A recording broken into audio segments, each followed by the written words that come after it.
What's up, everyone? Welcome into Twin City Sports Talk. We got a jam-packed episode today. And yes, I'm wearing my Tennessee Vols stuff. The Vols are playing right now, but we're recording. That way I can catch up. I'm smart about it. This is what me and Trevor do, and we've been doing all the time. Gotta skip the commercials, people. There's no point in watching those. Like I said, jam-packed episode. We're going to be going through a couple days before spring training actually ends. Twins opening day, now 6 days away. We're going to be projecting an opening day lineup. Who's going to be starting at each position? Trevor Larnach had a horrible play today in the Twins game. I don't know if you saw it. I'll explain it in a bit, but it just adds on to the bad defense he plays in left field, which we'll get to more on that. And then we're going to be ending the episode with a mock draft, a full mock draft for the Vikings. We haven't done one of those in about a week and a half, so got to get back on that train with the draft under a month away now. I think that's all we really got planned. We're going to be getting some predictions out the window right away. But before that, we're going to go over our ad read with Athletes Edge, Performance Consulting with Jen Prouty out of Brookings, South Dakota, a mental performance consultant who works with elite and competitive athletes across a variety of sports like hockey, wrestling, and football. She develops skills like confidence, focus, and emotional control. And she helps athletes, teams, and coaches throughout the whole country virtually, which is great. Not a lot of companies will do that. A lot of in-person stuff, but she does it virtually online. And it's a great way to sharpen the mental side of your performance in any way that you need help with. So here's all of her contact information, her socials down below, as my dog's going insane. athletesedgepc.com to get in contact with Jen. Thanks for sponsoring. And when you do contact her, tell them tell her we sent you at Twin City Sports Talk. All right. We got to get the rough stuff out of the way. Wild lost a game again to a below average team in the league. The Blackhawks last night, they lost 2-1. Coming off of a good day of predictions the day before, Trevor and we stunk it up last night. I'll start with you, Trev. You said the Wild would win 3-0, kind of a parlay. You went with the Wallstead shutout. That is wrong. Both are wrong. I said the Wild would win 4-2. Obviously wrong there, but I did say Hughes and Faber would get a point. Faber did on the Stern goal. Hughes did not end up getting a point last night. So, yeah, I'm glad performance. That was an ESPN Plus game now because from what I've kind of seen on social media, it sounds like a horrendous game. Lots of fights. And then, oh really? I guess I didn't even care too lot because it's a lots joke. of scuffles. I'm gonna read you the penalty recap of the whole thing. Oh. Because this is a list right here. Ryan Hartman slashing in the first. Michael McCarron roughing in the first. 2 Blackhawks players in the first. Bogosian roughing in the first. That's just the first. Wow. Second, Trennan hooking. And then 3. My gosh. Okay, so okay. The Wild had a power play 13 minutes into the period, but then after that, Ryan Hartman and Wyatt Kaiser, I think that's how you say his name, Kaiser. They got into it. Both of them go in for interference/roughing. But yeah, Ryan Hartman went kind of back to his old self, reckless. Because in the third period, Ryan Hartman had the slashing in the first period, but third period, two penalties right away by the Blackhawks, high sticking and tripping. So I didn't even know this. We had a 5-on-3 for a minute and 40 seconds. Don't matter with our power play. Couldn't cash that in. Trennan goes back to the box again. Michael McCarron again with another cross check. Donato slashing. Sam Renzel roughing. Jake Middleton roughing. Very chippy game. Kirill Kaprizov did get ruled out. Obviously right before the game, like a couple moments, and he's day-to-day by Michael Russo. Wow. So it stinks. It is like Trevor said, we're happy we didn't get to watch the game because it was a rough one. And it's kind of a blessing because then it gives you the reason to just continue watching March Madness.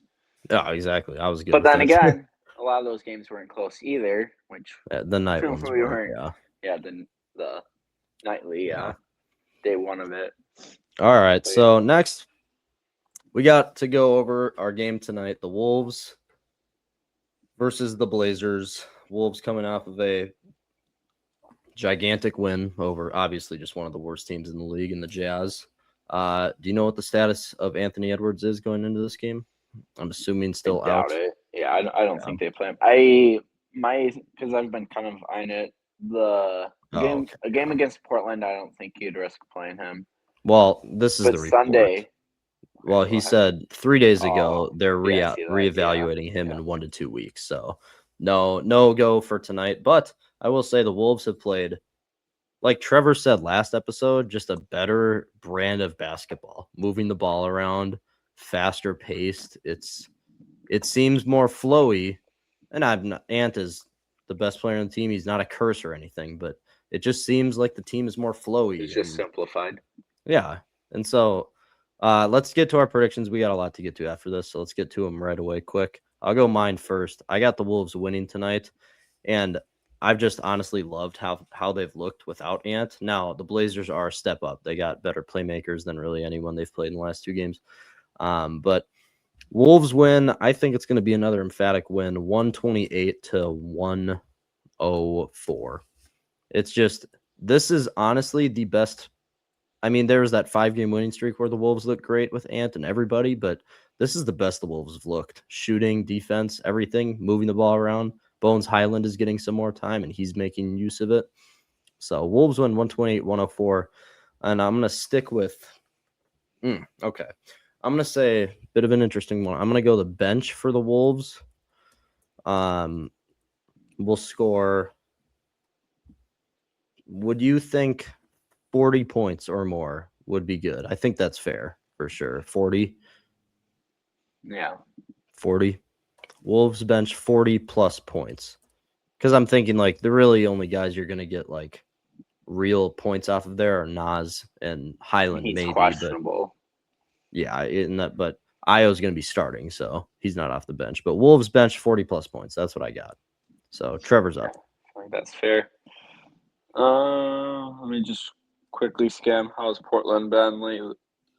Beat a bad Indiana, beat bad Brooklyn. They've had an easy stretch. Wow. Mm-hmm. They really have. Their last 5 games. Oh my gosh, yeah. Wow. Yeah, Pacers, Nets, Sixers, Jazz, Hornets.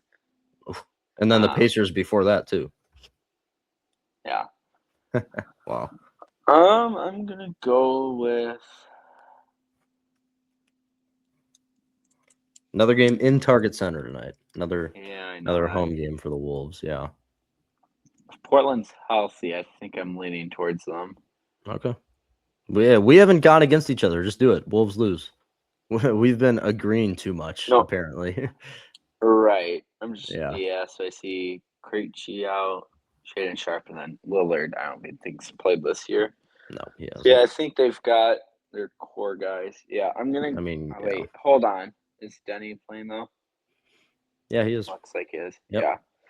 Yep. All right, I'm gonna go with Portland winning. Unfortunately, as crappy as that sounds, let's go. Portland wins. We'll go 119 to 114. Okay. Player prediction. Gobert will secure a double-double. Sweet. I love that. The Gobert. Gobert. All right, there's our Wolves. Actually, that's a little risky on my end. With Klingon? Yeah, he's a monster. Yeah. Whatever. We're going to go. We're going to stick with it. Let it ride out. Am I, though? I'm having second thoughts here. Okay, yeah, switch it. If you're having second thoughts, just I know. Switch it if you got something else loaded up. See, this is where it's going to backfire on me. I will say, so an idiot. The Portland Trailblazers bringing in Jrue Holiday was such a great move by them. I mean, Holiday's averaging 17, 18 points, I think, and he's obviously dishing the ball around everywhere. But I'm pretty sure Holiday's been shooting the ball pretty well from 3 this year at a 39% clip, maybe close to 40. I forget what it exactly is, but fantastic veteran move. And they're in a play-in, so they might make I don't remember the move, but I know he has a salary dump for Boston. So yeah, they also got. I didn't have to pay a lot. I don't know what the trade was, but unless I'm completely wrong here, I'm pretty sure they got him for what they had to give up to acquire him, it was a great buy low, high or low risk, high reward. Oh my gosh, having a brain fart there. I'm just gonna stick with the Gobert. Okay. Screw it. Sounds good. Sounds good to me. All right. There's our predictions. Another thing we're gonna do, Trevor and I have I always do that. I'm gonna keep the prediction slides up there because I'm gonna go over our rules for our March Madness competition again. So we have a couple different things we're doing for this, and the big thing going on right now, today is the last day, obviously, of the round of 64 in March Madness. Okay, and between me and Trevor, it's like a head-to-head matchup. Whoever wins like the percentage of winners in this round of 64 gets 3 points in our point category. And then we have the other things like percentage of the whole bracket winner, which I had BYU making either the Elite Eight or Final Four. I'm forgetting. So that sucks last night. Gonna ruin me a lot. But a couple other things, round of 64 upsets. We get 2 points for each one. We'll go over that once today is over for sure, even though I think all of these games, all of our picks are done. So yeah, they are. But either way, one Cinderella run, that's going well for both of us. I have High Point as my Cinderella run. To quantify it, Sweet 16, our Cinderella run has to make it. So one more win. Big win against North Carolina last night. How was it? Weren't they down 18? 18. Yeah. Yeah. It was insane. This March Madness already beats last year. It's been a day and a half, and it's already so much better. But there it is. That's our rules here. And then we're going to check in on each one of our brackets real quick before we get to bigger Minnesota news. I'll say that. Anyway, Trevor, I didn't tell you this, but like I have all of my extended family on my wife's side and my internal family on this little group, and Trevor's crushing everyone. So it's looking like Trevor's going to win our 3 points for the round of 64 percentage. Trevor's leading the entire group with a percentage of 98.1. So, I mean, the Ohio State we talked about yesterday, South Florida wrong, but other than that, I think you've gotten okay. St. Mary's you got wrong. You picked them over Texas A&M. You got Kentucky today. Virginia just pulled Virginia with the scare. Yeah, Virginia with the scare too against Wright State. I just saw the Tennessee score. Shoot. So... I just saw the Tennessee score. Oh, true. I didn't even think about that. Well, Tennessee's blowing them out. So let's keep it going, boys. I'll watch the rest of it in a bit. But either way, Alabama. Okay, so they're pulling away a tiny bit against Hofstra. Either way, big games here. Texas Tech got the win over Akron. Trevor's crushing it right now, and he's perfect up here in the West. So yeah, that Ohio good State job, game Trev. is just so annoying because of course it's the first game. Of course I get that one wrong, and then I am just being beyond lucky. All right, I have to do it, people. My wife is in second place in our. She's beating me out. So, and she has High Point winning it all, but she is cruising right now. So, that's tough. She picked Ohio State over Duke. Oof. And Ohio State didn't even win the first round. Either way, she's doing better than me so far. So, good job, Emily. But let's check in on mine real quick. I got Houston, so I'm still alive for my championship. But yeah, I picked BYU to the Final Four. Yikes. That was the big one. BYU loss. South Florida, I picked. If we go down here, North Carolina, I also picked. Yeah, it's been rough. It's not like terrible. I did pick Akron for the upset over Texas Tech. Who's your Final Four again? So obviously BYU. Houston, UConn, Alabama, BYU. But yeah, it's not as good as you. So maybe if I can get a miracle with some. But here's the thing. I think most of our picks in the round of 64 to come here are pretty much similar. So I think you have the 3 points in the bag for the round of 64 challenge that we're doing. But because what percent were you?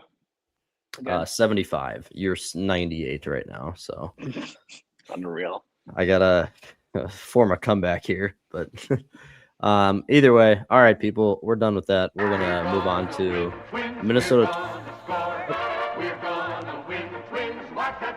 our, I guess, main part of the episode, what we're going to be doing. One thing, Joe Ryan has officially been named opening day starter. We all knew it was coming, obviously, but congrats, Joe. Yeah. I mean, people could have argued him over Pablo, but I mean, other years. But either way, we knew it was coming with Pablo's injury this year. So Joe Ryan, yeah, congrats, man. That's good. Next one, Twins have released reliever Liam Hendricks. So the Twins obviously signed a bunch. They traded for Bonda. They signed a bunch of older veteran relievers, which we pounded the table for. None of these guys really push the needle anywhere. They're not any. No one's gonna go out there and make an all-star game by any means. But the Twins were never going to get someone of that caliber anyway. So Twins fans pretty much have to be happy with what they did. But Liam Hendricks kind of struggled in spring a little bit. 7 innings, gave up 9 hits, walked 5. He had a 3.86 ERA. Obviously a short sample size, but he's just struggled ever since he came back from. Did he beat cancer? Yeah, leukemia, cancer, something? Yeah, I forget the specifics of the cancer. But yeah, that was back in 2022, and then he dealt with like a leg injury last year. He only pitched 5 innings, so it was a long shot for him to be a contributor this year. So this isn't any surprise. But that's why he had an opt-out in his deal. I think they kind of agreed to it. And then Andrew Chafin, I may have missed it. Do we even still have him?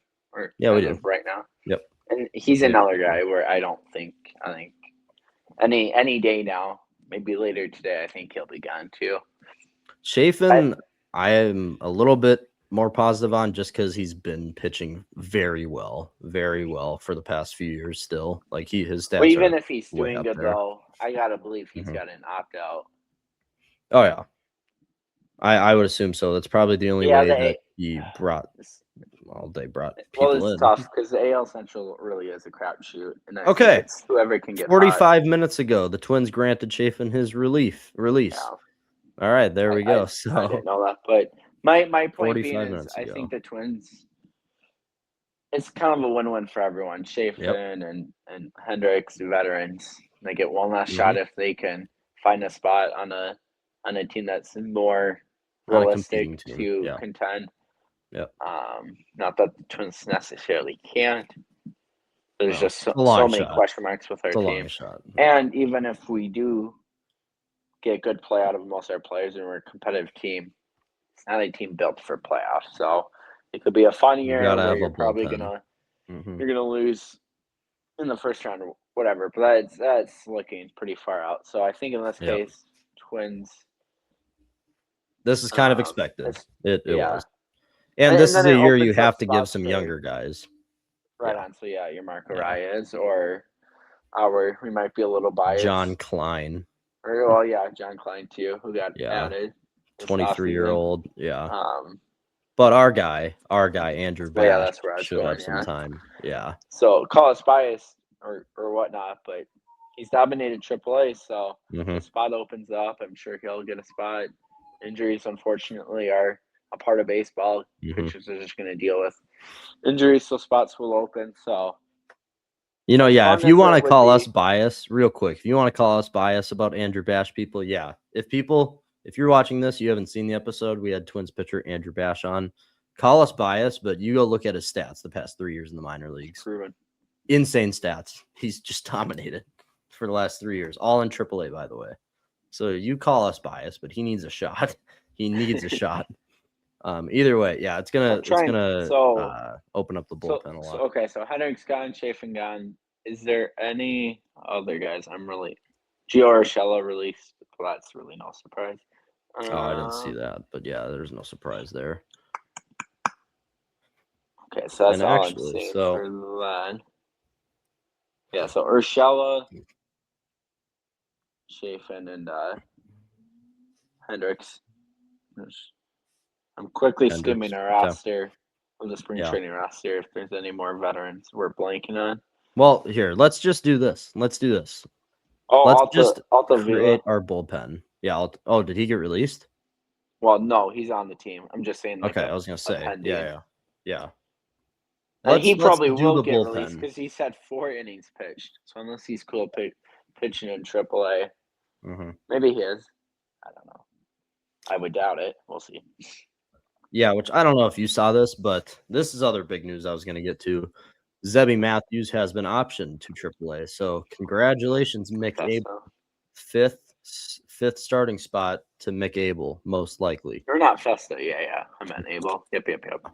Festa's been dealing with some injuries and stuff, but hopefully he can get healthy. But yeah, Mick Abel, you earned it, man, and I'm so happy. I'm so glad they did this. Zebby, on the other hand, I'm very excited to see what you can do because honestly, you should dominate this year in AAA. As long as there's going to be injuries, you'll be up again at some point. But with your stuff, I've said it so many times. His windup, his pitches, his hard cutter at 92, 93 miles per hour. It all reminds me of Corbin Burns. The windup, he just looks like it. If he can get the command down in the major leagues like he always has had in the minor leagues, that's why he made it up so fast, is because of the command. He never walked guys. If you can get a little bit more whiff and swing and chase on some of your pitches, I still think Zebby could be a great major league arm, but Mick Abel earned it. All right, before we get carried away, let's go over this bullpen now. Now that obviously, so two main ones, Bonda and Taylor Rogers, obviously. So that's two. I think we'll just get 7 here. 7, obviously, basically just what every team carries. So I'm gonna write these down. But Bonda, and then lefty piece, if people remember that nickname for Taylor Rogers. Thunderbird too. Thunderbird, yeah, he's up there 100%. Justin Topa and Cole Sands.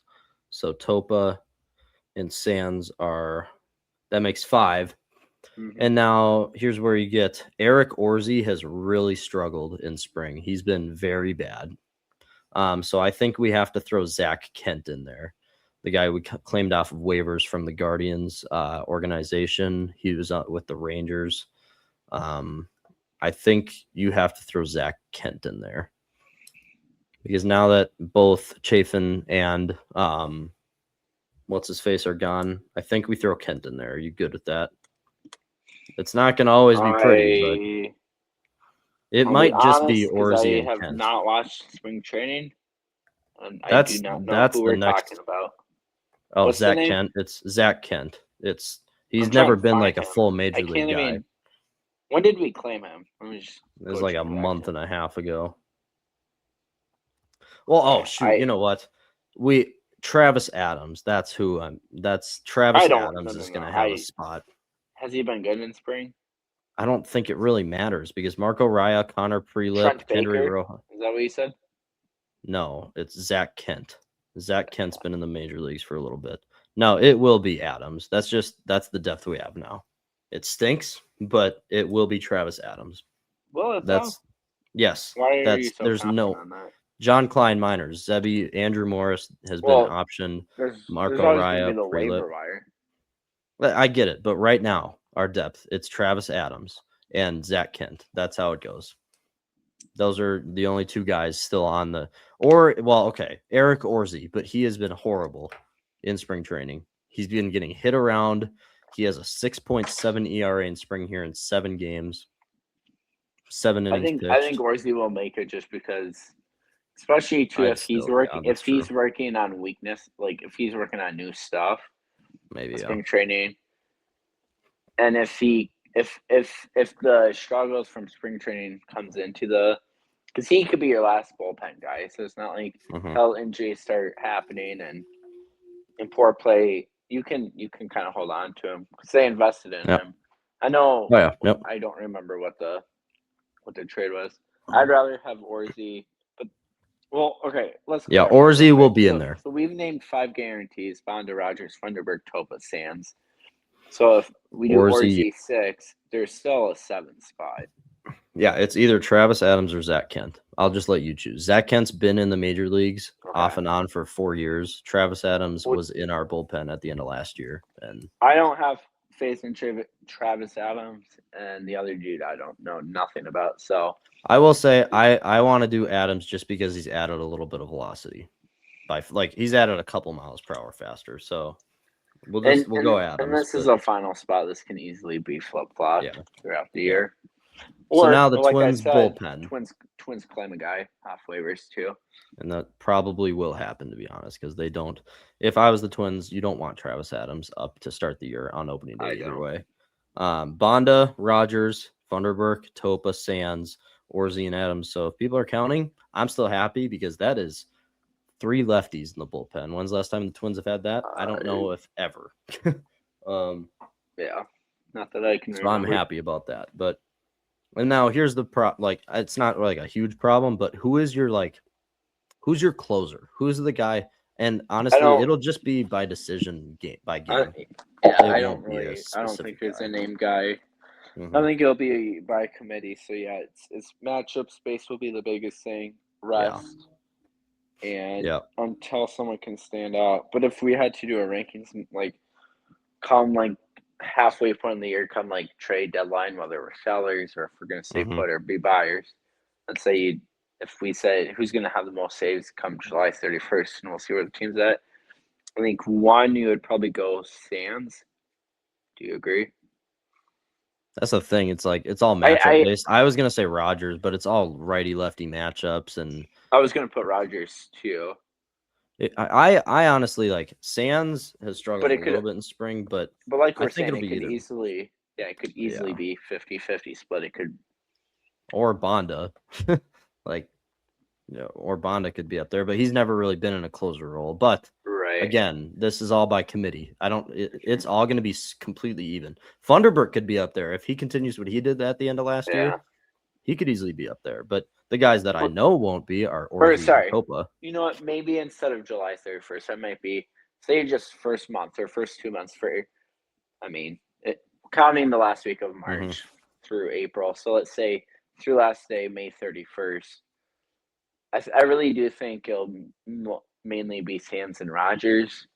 Hmm. You know, given they're healthy and pitching like their normal selves and not struggling. I I hope think it's so. those two, and then you might get a rare third Hmm. close like not closer, a third guy that gets a save opportunity, whether it's because the other guys are used up Yeah. or matchup based or whatever.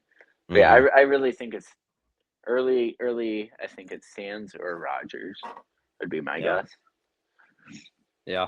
So there's your bullpen people. 3 lefties, 4 righties. Or Um, Joe Ryan 9 innings, Bailey Ober 9 innings, if Festa Rocco nine was innings. here, he would never go with that idea, but we don't know how Derek Shelton operates there. Dylan Bundy, 9 innings. Chris Dylan Archer, Bundy. 9 innings. Oh my gosh. Throwback. All right. We're gonna the plate. Twins opening day lineup. First we'll just go position by position. There's gonna be obvious ones. We'll start with first base. It's Josh Bell. That's obviously starter. Second base. Now here's the question. Is Luke Keyshaw? I think he'll be starting at second, pretty much undoubtedly, but there will be a lot where Luke Keyshaw is DHing for the Twins. But opening day, it'll be Luke Keyshaw. Good. All right. Yeah, Shortstop, yeah. Lee, and third base, Royce Lewis. So the infield is set right now. Knock on wood, no injuries. So, and that's big for your third baseman, Twins fans, and that's huge to be going into opening day injuryless. All right, here's where it gets a bit more complicated. Really, only one position. Catcher is Ryan Jeffers. Center field is Byron Buxton. Right field is Matt Wallner. But the one big competition here, left field. Austin Martin's dealing with a concussion. Alan Roden is hitting the top off the ball here in spring, and he's been just all in all having a great spring training right now. Or does James Outman get the start? Because James Outman had a fantastic year with the Dodgers, hitting a 255 Outman, no. I'm gonna homers. say no. I'm gonna say no on Outman right away. Keep going though. Yeah, I mean that's it though. It's between those 3 guys. Martin might not even be ready for opening day for all we know, but coming off of a Did you concussion, not say hitting. Wallner? Wallner's starting in right, pretty much undoubtedly. You're talking about left field? Yeah, left field, You're not giving left that to field Larnick? competition. Well, okay. Oh yeah, Isn't that's what I was Larnick going to more? go over today. Isn't Larnick more likely to play over Wallner? But then No, again, Larnick is all DH. They're gonna Larnick will be the DH on any righty in any lineup. Um, just people go watch, and I think it was the third inning today. Matt Wallner, or oh gosh, Trevor Larnach does not have a strong arm. His arm is weak. He is slow, and his fielding is worse than both of those combined. Today, there was, and I get it. I played outfield my entire life into high school baseball. I get it. Some hits, when they come hot off the bat, it's hard to judge. It always has been. But there was one today where the ball, it was like 95 miles per hour off the bat. And it's kind of in the gap, but easily in running length for Larnick. He takes the stupidest route to this ball today. And it was almost like he was like trying to play it off the wall, but he goes like straight towards center field. He doesn't go back at all because he had to go back. And then he stopped and tried jumping as high as he could to snag it, because he was like, oh shoot, I ran way past it. And then it went way behind. I wish I could show it, but I can't show it because of copyright reasons on YouTube, people. Sorry. But no, he runs way under it, tries jumping to make up for it, completely misses because the ball goes like 3 feet above his glove. And then he throws a weak throw into the infield, and I'm pretty sure it ended for a triple for the Blue Jays today. All I'm saying is, like, is that yeah, keep going. Well, as you're explaining it, I was gonna try pulling it up, but was it not televised today? No, it was. Apparently, well, I watched it. Well, that's what I'm saying. Yeah, it's saying no feed available. Anyways, keep going. No, either way, I am counting Larnick out of the defensive position. Maybe he does start left field, but I think that would be a grave mistake because unless you're planning on DHing Victor Caratini, that's the only way that Larnick is starting in left field on defense. Or another thing is with regular season right around the corner for everyone. If you count regular season as the spring training as like the finale of off season, right? Or like the very final stretch, whether you want to call it the end of the off season or if the off season ends day one of spring training, whatever. With the Twins step at outfield, more so corner outfield, with Rodon playing well, you've got Martin's flexibility where you can play infield, outfield. Yep. And then even Outman, you picked up Outman for Brock Stewart at the deadline. And then the non-40-man roster guys, so Emmanuel Rodriguez and Gabriel Gonzalez. Yep. So there's a lot of spots there. A lot of people getting kind of like just blocked, right? Can't get a call up until an injury happens or a 40-man spot opens. So, maybe there's a chance where some outfielder gets hurt in between now and opening day, start of regular season for everyone. Yep. Or two teams agree to a trade where Twins acquire probably just another pitcher for one of the outfield bats. Yeah, for a Wallner or Larnick. I think it would be Wallner or Larnick that you're trading. You're not going to trade a Rodon, or if you're trading Outman, it's a minimal value. I really think it'd be Wallner or Larnick in a trade. Team looking for a power bat. Yeah, that has an opening for left or right field. Probably not going to happen, but it would not shock us in the slightest. Oh yeah. If we get a notification here any day and so-and-so traded for so-and-so. Yep. And so Rodon, like I said, he's been raking. He's hitting 330, 333 in spring training. Hasn't really slowed down at all. Austin Martin was hitting well, hitting 286. But so honestly, I think it still would have been Austin Martin's spot to lose because he's just so good defensively too. But Austin Martin with the concussion now, we have no idea if he'll even be ready for opening day. So if we had to decide right now, I think it is Alan Rodon's spot. He's not as good defensively. He's not even better than Outman, in my opinion. But the bat has been undoubted the best bat in the left field. But it's been better than Larnick's too. Larnick has had a slow start to spring, which I get it. You got to get it going here. But Larnick will be the DH on opening day. So, yeah, there's your lineup. Rodon in left, Buck in center, Wallner in right, Josh Bell, Luke Keyshaw, Brooks Lee, Royce Lewis, Ryan Jeffers, and Joe Ryan on the bump. And The starting five, I guess we could do that very quick. Everyone already knows it, obviously, but it's Joe Ryan, Bailey Ober, which I'm very interested to see Bailey Ober in his last spring training start. I think it'll be tomorrow or the next day because he hasn't pitched really at all. I want to see the leash they give him going into the season, if they'll let him go late, if he is pitching well, but he's just not getting strikeouts. He's not, the velocity's still a little down. Kind of worrisome, but we'll see it when the time comes. But then the third, I bet the third will be Simeon, but it's either him or Taj Bradley, and then Mick Abel gets the fifth. So I'm very happy with that. Either way, let's move on. We're gonna do one more thing before we log off today, and so I can go watch my Vols dominate Miami, Ohio. We're gonna do a Vikings mock draft. Haven't done one in a week and a half, really. And the guy we signed too. Oh yeah, dude. Yeah. Forgot about it's not that. A Johnny Hecker signing. That's old news. Yeah, Mr. Ryan Van DeMark. Yep. The Bills swing offensive lineman, kind of like a Blake Brandel, which if we wanted to go into the weeds here, it actually opens up maybe the possibility of Blake Brandel being your center starting next year. Because Blake Brandel, he played 5 or 6 games starting center, I think, for the Vikings, and he ranked 13th in all PFF graded centers over a 5-game stretch all of last year. So you saw it. He played very well. You could see it. So if we wanted to get in the weeds, I'd say this is a really good signing. The Bills could have matched the Vikings contract here. The Vikings gave him a 1-year, 4.2 fully guaranteed deal. And he started 4 games for the Bills last year, but yeah, he'll be that swing guy here. So the Justin School replacement, basically. But I think like I said, I would actually really love to see Brandel be your center. I'd be so happy with the offensive line if that was the case, if Brandel was your starting center day one. I'd be very happy going in. But that's the deal there. Yeah, Vikings sign their swing tackle. Their annual signing of a offseason swing tackle for the offensive line. All right.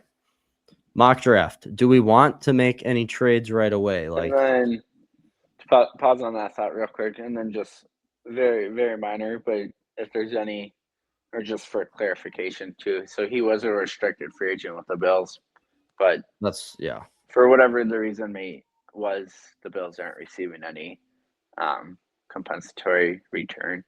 I'm just guessing the value isn't deemed high enough for a late, probably 6th or 7th round pick. So, yeah, very minor note, but yeah, Bills kind of essentially lose him to nothing. What was the question here?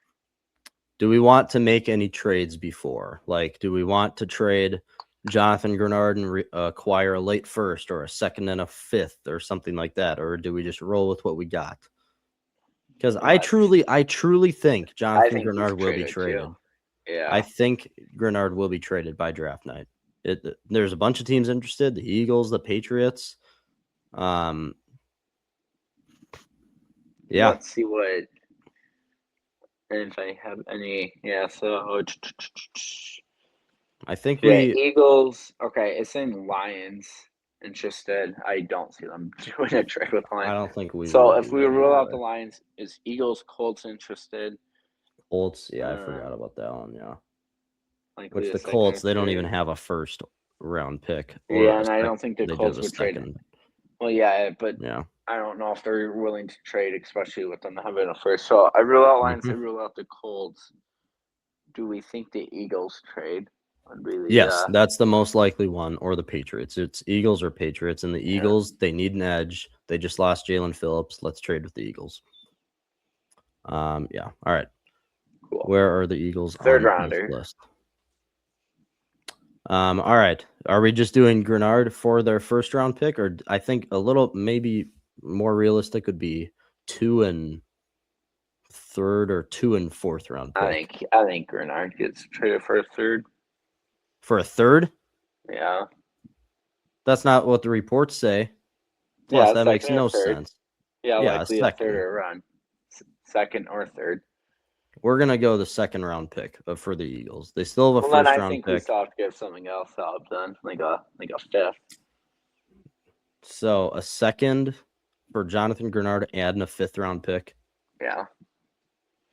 Okay. I think that's I think if it's a bogus. second, I think if you're giving up a second, well, teams kind of know the Vikings are cap handcuffed.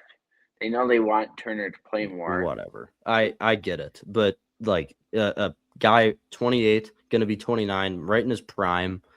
He hasn't had dealt with a ton of injuries in his career. He had the one But last the year, concern is he but can't finish sacks, which we saw plenty of. He can it get the pressure. like He's good against both front and pass. I'm just trying to keep it more realistic here. Keep it a well, little no, bit more I'm going off of what yeah. the reports have said, and it's a 2nd and a 5th, or a 2nd and a 6th-round pick for Okay, well Jonathan then, Grenard. yeah. So what happened? Oh well, I guess you can't That's trade the Grenard in the reports. simulator. Well, No, you I just get trade that, next but year's I'm seeing first. second and third. Yeah, I was gonna say, does it even take second and a second for Grenard? But you can't trade Grenard in this case. I don't know. Yeah, I was gonna say you can't trade him. Whatever. Just do the first rounder as in Grenard and do the second. So 2nd just for him straight up. Sure. Okay. All right.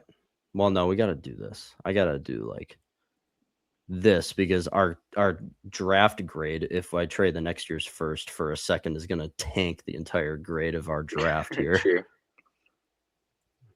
Trade accepted. Perfect. Okay. Vikings now have 2 second-round picks and 2 third-round picks. Let's get it going. Sonny Styles to 2. Wow. I mean, I know his draft stock was going up. Jeremiah Love to 7. Caleb Downs is still available at 11. Bain. Yeah, Bain fell. Yeah, Bain fell to the Chiefs. That's scary. Wow. If he okay. Wow, this is an interesting one for sure. Carnell Tate to the Giants, we've seen that, but Sonny Styles that high. He's just a beast. All right. Now, okay, do we stop on the Cowboys if Caleb Downs is available still? Do we stop on the Cowboys if Downs is available? Still available now. I'm going to go past the Dolphins, but they took Lemon. Caleb Downs is available at That 12. makes sense, though. That receiving room is absolutely depleted. Yeah, but and there is still Mansour Delane here and Jermod McCoy with us 6 picks away. The corner depth is immense here. Not even one corner has been taken, which is super surprising. So, well, I mean, not super, but what are we thinking? Do we try to get a Caleb Downs here? Because I'm pretty sure Dallas is going to take him. If not Dallas, then the Rams probably will. Sure. Do it. Well, let's see what it would take. And then you'd probably give up a third. Slightly below market value. This one is kind of right down the middle here. For 82, right? Yeah, for 82. I would do it. I think I would have to do it too. Let's see if it does it. No, let's trade down. Too good. Any trades available? The Dallas Cowboys want to trade back up. That's perfect. Okay. All right. Welcome, Caleb Downs. You are a Viking. Hey, that's great. Remember losing to JJ McCarthy in college? Yeah, we remember. That's why we brought you in. The competitive spirit that you can bring to JJ's game. All right. I think we just got to let it go through. Thieneman drops to 30. Wow. That's surprising. Manuel McNeil Warren there. Now, I don't want to mess this up. Every draft we do, Chris Brazzell goes like 1 pick before, and I'm just in love with my guy from Tennessee. You want to trade up again? Okay. Well, the Jets are not going to take him, Pons, but Baltimore probably great if they will. Took him there. The Jets aren't going to take him, and he's gone. Let's try it because all 4 of these teams are in the room for a wide receiver. The Bucs just lost Mike Evans. There's a good chance there's only 1 year of Kyler Murray. So if you really want to go Super Bowl hunting, can KOC go from no playoff wins to all the playoff wins? Yeah, let's try this. So Baltimore 45 for 49 and a fifth. Move up 4 spots. All right, let's see it. I'm not going to do a third round pick. So if this doesn't work, we're Yeah. not trying again. Oh my. Let's go. I didn't think it would go through, but just because I got to show you people why I'm so in love. 6'4", the Vikings are apparently targeting a tall wide receiver who can get up. This is one of the best contested ball catchers in the draft. Such a big vertical threat, but the big thing right here, a 4.3740 at 6'5". I know it says 6'4", but he is 6'5". Insane athlete, and he has great hands. There's basically nothing wrong with him. That's a fantastic pick for your Minnesota Vikings. But Oh, 3 Zachariah Branch, receivers. Boom, boom, yeah, boom. yeah, Bernard, yeah, right in a row. All right, and then now we have 54. This is And then we the traded up for Jacob Rodriguez. Jadarian Price. Jadarian Price.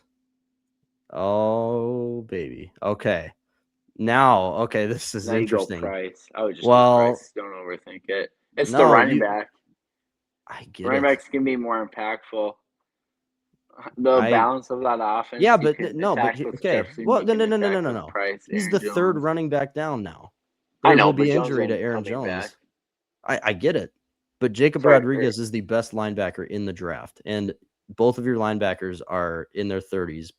Blake Cashman Well, gets he just injured a gave 3 ton. years for Eric Wilson, which I still to this day don't agree with. I get why we did it, I and get I it, have but faith it Blake can pay off. Cashman 1 year. And then It's the same argument with Aaron Jones. no, I know, but no, I totally agree with Jacob Rodriguez. But we're also talking about a running back spot. I love Rodriguez too, and I get and Cashman deals with injuries and all that. You can't go wrong. The good news is it's a good problem to have. The question is, do you go Rodriguez here or do you go Price? No, I think we go Rodriguez because we can get another good running back later. I guess never mind. You do have Price. I was gonna say you did lose Ty Chandler, but then I blanked on Price, and then I quickly remembered Price is our new returner, not Chandler. Well, I want to remember too, like. So Price did play kick return, right? I don't know if he did punt return, but didn't he play Miles kick return? Price? Jadarian, Yeah, he's I guess they're each Price. Jadarian Price. So in a case where I'm so confused. That would be so confusing. Price and Price. I'm talking Jadarian Price. At Notre Dame, he was a kick returner in college, right? But then again, so. Miles Price can do that too. That's his job. But here's the thing: there's the linebacker depth ain't great. We can get Emmett Johnson or Mike Washington later. That's true. He's a go stud. linebacker. True. That's my argument. Yeah. And I Rodriguez. guess too. This is the best draft we have done. Oh my gosh. Yeah. This is a dream come true right now. Yeah. All right. And he went in Jacksonville. Oh my gosh. All right. Now we need to target running back because we can't go without. We don't pick in a while now, right? Well, no, we have 97, so we'll just roll right through basically, unless one of these guys starts slipping. But another Damon Claiborne, really good, fast, very elusive running back from Wake Forest. The Vikings just met with him as a top 30 draft visit. Pause. So Washington's going to be, where's Washington's kind of next landing spot? Atlanta, probably no. Baltimore. Oh, Washington. I thought you meant the. Not really any time here. I'm just saying he's like the. No, not for Jacksonville. Atlanta's got Dowdle, right? So no, he signed somewhere else. They have 2 picks in a row here, so. Ooh, they could go running back, but I don't think we trade up again. I think we. Enough depth. Yeah, there goes Washington. So. But if I really want Emmett Johnson, though, I really want Emmett Johnson, Minnesota kid, keep him home. And we said that at the same time. Pittsburgh could be in the running here. Yeah, this is tough. This is tough right here. How far down are we? 97. Oof. I think we got to let it roll through unless, Pittsburgh's the only risk here. Not really anyone else coming up is going to take a running back. So let's go through. Let's just see if Pittsburgh. Yeah, let's just wait. Sure. There we go. Okay, so yeah, Chicago's not going to take him. Neither is Miami. They have A-Chain. Not Buffalo. They have James Cook. Nope. New Orleans, no. If they take him, I know it says it there, but yeah, no. Okay. Los Angeles, probably not. Deion Burks is still there at wide receiver, so LA, you can take him. And Jacoby Lane's still. Wow. All right. Deion Burks, I knew it. Miami, no. All right, here we go. New England, no. They got Henderson. Seattle, yeah. Oh boy. Yeah, trade. Yeah, we got to get our guy Emmett in the building. Seattle, they only have 2 more picks from this point. And then a 7th. I think just 234. Just 234. They're going to want the highest or the nearest. Yeah. No. I'll give them all of them. Just because we feel bad. You have no picks, Seattle. Here you go. Oh, trade rejected. How close are we to this show? Okay, wait, wasn't the offer? Wait, hold on. It was right down the middle. Offer? Yeah, what the heck? Well, it doesn't mean I have to accept that, but okay. Yeah, no, I get that, but I'm just saying this is a deal where trading. I don't want to trade this year's because this is like you have Brian Flores. You want all the picks you can this year. I don't usually like trading the future picks and everything, but a 6th round next year, I think it just makes sense. Though. You think that's too much? Well, I guess we're moving up 1 spot. Well, here, let's do this. 7th this year and 7th next year. Because they obviously didn't want this 1/7 this final year. Offer. Yeah, I think that's where we would have to cut it. All right. Yeah, I was gonna say the same thing. Like if they don't accept that, we're not. You're being very difficult. But I don't. It's 7th. What you gotta do, sometimes you just gotta bring the kid home. Yeah, exactly. So we have to wait 100 picks here. Oh boy. All right. Well, you can watch Tennessee, and I'll let you know when we're up. Do we just let it roll through? Yeah. Yeah. I mean, we're not in a spot to trade. All right, but honestly, like this is undoubtedly the best draft we've had. You get Caleb Downs trading up, you get Chris Brazzell trading up 3 picks, Jacob Rodriguez. You get the best safety, the best linebacker, one of the best prospect wide receivers in this draft, and then Emmett Johnson. The only bad thing with this draft is say Caleb Downs is messed up. Yeah, and he his career gets cut short and all that. Mm-hmm. But if he is the player that everyone's projecting what he can turn into, then oh my gosh, yeah. To go from Harrison Smith to him. Oh yeah. Let Metellus be his best at yeah. That's the best Metellus way to put it, yeah. What do they call his little segment? Kind of like a hair in my eye. Tell us with Metellus, yeah. Yeah, tell us with Metellus playing linebacker, now playing here, now playing slot corner, now playing safety. Right here, we're going to take Trey Moore, super fast off the edge, and edge rusher. Boost up after you traded Grenard. You need to draft someone there. This is the obvious pick right here. You could go Hutchins, but I like Trey Moore a little bit more. So, all right, now we got 2 more picks left, 235, 244, and this will be the best draft, undoubted. If this does not get an A or at least a B plus, I don't know. I really don't know. I mean, that's a robbery. All right, so I guess we didn't really select a corner, which that might be a little bad. But we did sign Pierre, so that's a 2-year deal. I know Isaiah Rodgers is only here for this year, but Xavier Thomas, the fastest player in the draft. We're not selecting 2 receivers, though. All right, there's not a lot of names we've already addressed. These names are grayed out because that's a position we've already taken. At corner. Oh my God, Jalen McMurray is there. No, nothing really to note here. I think we just picked best available. Yeah. 2 interior D linemen, and honestly, it's probably going to be where we have to go. Or we get an offensive guard, Inez Cooper, 6'6", 330, but I think we just choose one of the interior D linemen here. I'm going to choose whoever's bigger. Need the beef. 6'3", 292, because I don't know these 2 very well. Cameron Ball, 6'4", 310. There's our guy, Cameron Ball. The baller. Welcome. Jam Miller, the running backs there. Logan Fano is there, the edge rusher. That's actually surprising. All right. Well, I Diego. think no, nah.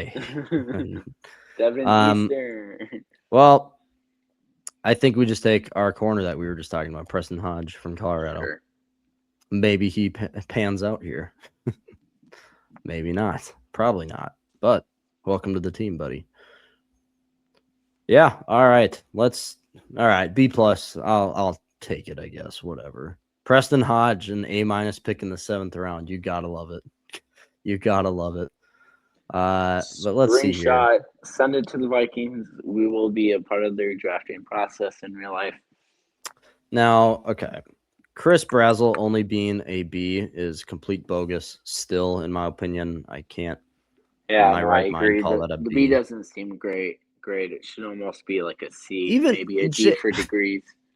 even Jacob Rodriguez being a B minus. He's the best linebacker, except like Sonny Styles, but like true middle linebacker. Jacob Rodriguez is the best. And here's my other thing about Rodriguez, which we is didn't even reach for either, right? For no, they Brazel and were right Rodriguez. around. No, they were both right around their projected. My thing with Rodriguez too is we keep saying it, but this is probably Brian Flores' last year, most likely. And maybe we keep jinxing it. Well, next yeah, year we'll be exactly. like, So let's keep this saying should it. be Flores' next year, and Yeah, before you know it, he'll be with us for 20 years. He'll be the Josh McDaniels of Belichick, just constantly true. staying in that coordinator position. Mm-hmm. I know that was a good draft. No, but the thing with Rodriguez that I love even more is that he is so good at the zone, and he's basically Luke Kuechly with the reading the eyes of the quarterback, and he's so good in zone. But he's really good at rushing the passer too, which is obviously great for Brian Flores' defense. But unless we do an internal hire and keep the defensive scheme most likely the same, if it was an internal guy after Brian Flores were to someday leave, Rodriguez can easily step in and just run that defense, no matter what defensive coordinator. If it's Vic Fangio with his cover 3 the entire game, he could run Ed Donatel's Ed Donashell defense better than anyone. All right. Because we play Either way, shell defense. that's the best mock draft we've done. Trevor and I got to get back to some basketball watching here in March Madness and some Wolves later. Probably not. I'm just going to focus on March Madness. But either way, people, thanks for watching.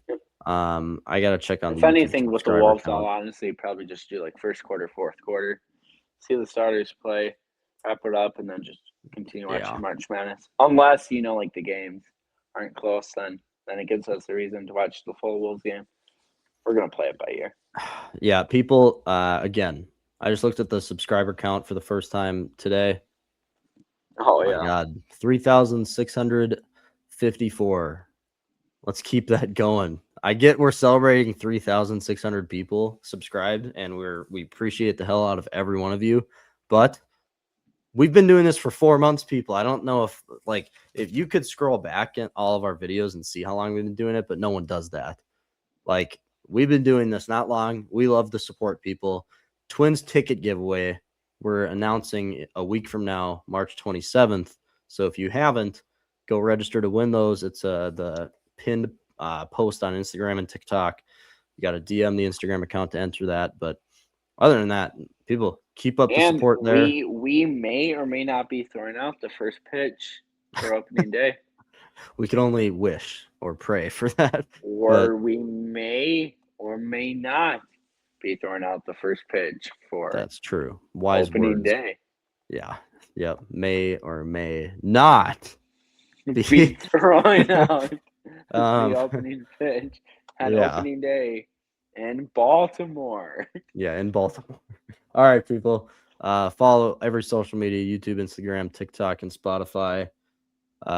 More content coming tomorrow, so we'll see you then. See ya.